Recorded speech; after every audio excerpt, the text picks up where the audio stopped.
হযরতে বাইজিদ বুস্তামির বাড়ি ছিল বুস্তাম নগরে। বুস্তাম নগরে তার বাড়ি। বাইজিদ বুস্তামি রহমাতুল্লাহ সেই জায়গায় একটা রমণী সুন্দরী ছিলেন বুস্তাম নগরের মধ্যে। ওই সমনী সুন্দরীটা বুস্তাম নগরের শহরের মধ্যে ভালো ভালো ছেলেদেরকে নিয়ে টাকা লুটতরাজ করে।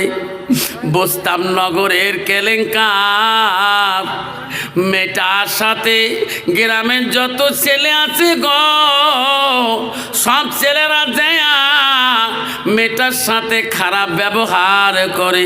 মেয়েটা বড় বড় টাকার পুঞ্জি নেয়। মেয়েটা দাসী রাখছে। বুস্তাম নগরে মেয়েটা বেশ্যাখানা বানিয়ে দিলেন। হযরতে বাইজিদ বুস্তামি রহমাতুল্লাহ আল্লাহর কাছে কান্দে, আল্লাহ আমি বাইজিদ যদি বুস্তাম নগরে থাকি, বুস্তাম নগরের যদি ছেলেরা নষ্ট হয়ে যায়, আল্লাহ কাল কিয়ামতের দিন আমি বাইজিদ বড় গুনাহগার হয়ে যাব। বাইজিদ বুস্তামি শুনলেন ওই দুষ্ট মেয়েটা কোন জায়গায় খারাপি কাম করে, কোন গ্রামে। এলাকার কোনো যুবক বাড়িতে থাকে না। সকালবেলা সমস্ত বড় বড় মালদারের ছেলেরা চলে যায়, ওই মেয়েটার সাথে ভালোবাসা করে বহু টাকা নিয়ে নেয়। আল্লাহর ওলি হযরতে বাইজিদ বুস্তামি রহমাতুল্লাহ বললেন, আল্লাহ ফজরের নামাজ পড়ে আল্লাহর কাছে বলো, আল্লাহ আমি বাইজিদ বুস্তামি থাকাকালীন আল্লাহ বুস্তাম নগরের কোনো ক্ষতি করতে দেব না। যেরকম সুবহানাল্লাহ। হযরতে বাইজিদ বুস্তামি রহমাতুল্লাহ ওই দুষ্ট মেয়েটার বেশ্যাটার খবর পেয়ে গেলেন। অমুক জায়গায় অমুক শহরের মধ্যে মেয়েটা থাকে। সকাল থেকে ছেলেরা বড় বড় যুবক ছেলেরা ধনী মানুষের ছেলেরা ওখানে যাইয়া ওই মেয়েটার সাথে খারাপি কাম করে টাকা লুটতরাজ করে নেয়। মেয়েটা বুস্তাম নগরে অলি ফজরের নামাজ বাইজিদ বুস্তামি রহমাতুল্লাহ পড়ে নিলেন। ফজরের নামাজ পড়ে ওই তসবিহটা হাতে নিয়ে চলে গেল ওই বেশ্যাখানা, ওই বেশ্যাটার বাড়ির দিকে। সকালবেলা আল্লাহর ওলি গো ওই বেশ্যাটার বাড়ির সামনে যে ঘরের দরজায় যে ডাক মারলেন, আয় রে বেদারে আছে। বেশ্যা মনে মনে দাসীকে বলে, দাসী রে এত বেলা হয়ে গেল আজকে কাস্টমার কেন আসে না? কোনোদিন তো কাস্টমার এত বেলা দেখি নাই। সকালবেলা কাস্টমারে ভিড় লাগি যায়, এখনো কাস্টমার আসে না কেন? লাস্টে দাসী তুমি বাইরে বিড়ি দেখো। দাসী বাইরে বিড়ি দেখে একটা পাগড়ি পরা লোক, আল্লাহওয়ালা লোক, হাতে একটা তসবিহ নিয়ে বেশ্যার বারান্দায় বসে আছে। যেরকম সুবহানাল্লাহ। যত যুবক আছে বাইজিদ বুস্তামিকে যখন বেশ্যাখানার দরজায় যদি দেখে সব যুবকরা বলবে, আল্লাহ আমরা বা জাহান্নামে গেলাম, হুজুর কেন আজকে এখানে? কন্ত বাবা কোনো যুবক যাবে নাকি বাবা? আমরা যাই না বা হুজুরকে আজকে টিকিট কাটবে আসছে, আমরা যাব না জায়গায়। হুজুরকে বেশ্যাখানার ওই দরজার মধ্যে দাঁড়িয়ে আছে। ওই সময় বেশ্যা দাসী দাসী বলল, ও দাসী মাকে বলল, ও গো রানীমা রমণী সুন্দরীকা আজকে কাস্টমার নাই কে? কে ঘটনা জানেন না? তোমার ঘরের বাইরে একটা মানুষ বসে আছে, টুপি মাথার দেওয়া বিশেষ দরবের মতন মানুষ, হাতের মধ্যে তসবিহ গনতেছে। কয় কি এই জন্য মানুষ আসে না? ওই রমণী সুন্দরী বলল, ও দাসী রে ওই লোকটা বলো তো এখানে কেন আসছে? দাসী যে বললো, হুজুর এখানে কেন আসছেন? কয় আমি রমণীর সাথে দেখা করব। দাসী বললেন, জানেন না আমার রমণীর ভিজিট কত? বাবা বহু টাকা দিরহাম দেওয়া লাগবে, দেখা করলে বহু টাকা। বাইজিদ বুস্তামি বলেন, দাসী রে রমণী সুন্দরীকে বলি দেখ যত টাকা লাগবে তবু দেখা হলো করে যাব। যেরকম সুবহানাল্লাহ। রমণী সুন্দরীর সাথে দেখা করবে।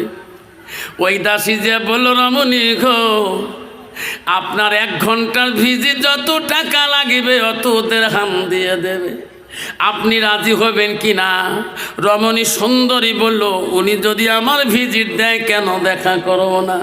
ভিজিটটা আগে বুঝিয়ে নাও। বাইজি বুস্তামি টাকার মোহরটা, তার যুক্তিপত্র টাকাটা স্বীকার হয়ে গেলেন। আল্লাহর ওলি গো রমণী সুন্দরীর ঘরে ঢুকলেন, যা বলো মা 1 ঘন্টা এখনকার। কইছে হুজুর তোমার জন্যে, যদি গল্প করেন হাসি হাসি তবু তোমার ভিজিট শেষ, যদি বসিও থাকেন তবু ভিজিট শেষ, যা খুশি 1 ঘন্টা তোমার জন্যে। 1 ঘন্টা যখন বেল পড়ে যাবে 1 সেকেন্ডও থাকতে পারবেন না। তখন বাইজি বুস্তামি বলল, মা আমি যা বলবো তুমি তাই শুনবা। কলে হ্যাঁ, আমার 1 ঘন্টা যদি আমার তুমি হও, আমি যা বলবো তোমার করতে হবে। হ্যাঁ হুজুর করব। তাহলে মা তোমার রুমে যায় সুন্দর করে তুমি গোসলটা করে আসো। মা আমার কথা 1 ঘন্টা মানতে হবে। মেয়েটা রমণী সুন্দরীটা যায় তার কোটালির ভিতরে সুন্দর করে গোসল করে আসলেন। বাইজি বুস্তামি রহমাতুল্লাহ বলো, মা গো তোমার গোসল হয়ে গেছে? কলে হ্যাঁ। মা এই যে আমার ঝোলা আছে মা, এই ঝোলার মধ্যে একটা মার্কিন কাপড় আছে মা সুন্দর, তোমার কোটালিতে যে মার্কিন কাপড়টা সুন্দর করে পরে আসো। মা 1 ঘন্টা তো তুমি আমার জন্য মার্কিন কাপড়টা সুন্দর করে যখন মাথায় কাপড় দিয়ে চলে আসলো, আল্লাহর ওলি বলল, মা এখনো তো তোমার আমার টাইম আছে। কলে হ্যাঁ। মার্কিন কাপড় পিনি আসি বসলো। বাইজি বুস্তামি বলল, জান্নাতের বয়ান জাহান্নামের বয়ান শুরু করলো। এই কাজ করলে কি হবে? যখন বয়ান শুরু করে দিল, রমণী চোখের পানি দিয়ে বুক জর্জর করে পড়ল।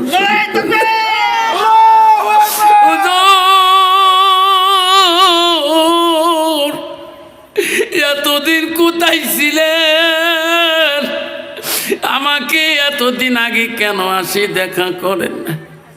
হুজুর আমার তওবা পড়ে দাও, এই কাজ আমি আর করব না।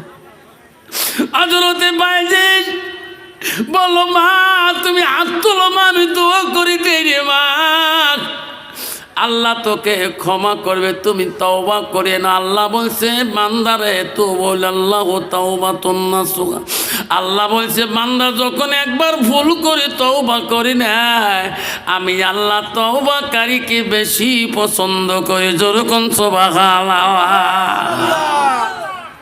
বাইজি দোয়া করে দিল, রমণী সুন্দরী টাইম শেষ হয়ে গেল। বাইজি চার তো থাকতে পারে না, বাইজির ঘর থেকে বেরিয়ে চলে গেল।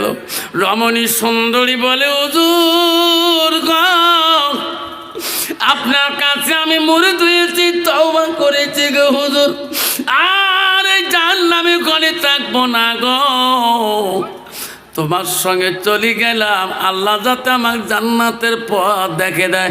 যেরকম সুবহানাল্লাহ। হযরতে বাইজি বুস্তামির সঙ্গে মহিলাটা চলে গেল আর বলল, হুজুর আমাকে এমন পথ দেখে দাও আমি যাতে আল্লাহকে আমি আপন করতে পারি। ও বন্ধুগণ, মা বলে না, পৃথিবীর জমিনে যত বড় খারাপই লোক ছিল গো, একবার যখন আল্লাহর কাছে তওবা করে নিয়েছে, আল্লাহ বলছে বান্দারে যখন আমার ভয়ে তোমার তাকুমুল্লাহ, আমার ভয়ে তুমি তওবা করে নাও, আমি আল্লাহ তখন তওবাকারীর কবুল আমি করিয়ে নেই। যেরকম সুবহানাল্লাহ। আব্বাজন আমার পৃথিবীতে হযরতে আব্বারে, ও বাবা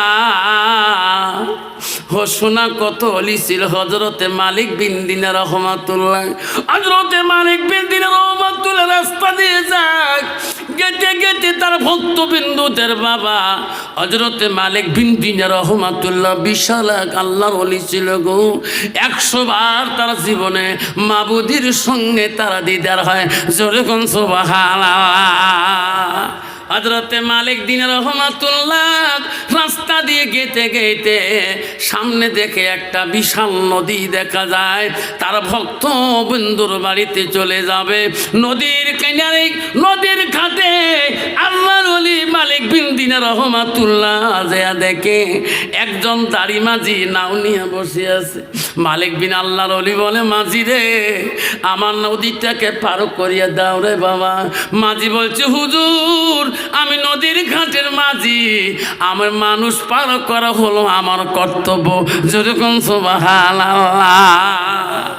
বাবা, তাই নদীর ঘাটে মাঝি থাকে, তার কাম কি? মানুষকে পার করে দুইটা পয়সা নেওয়া। হুজুরকে বলছে, মাঝি বলছে, হুজুর আপনি আমায় নদী পার হবেন? বলে হ্যাঁ, নৌকায় চড়ুন।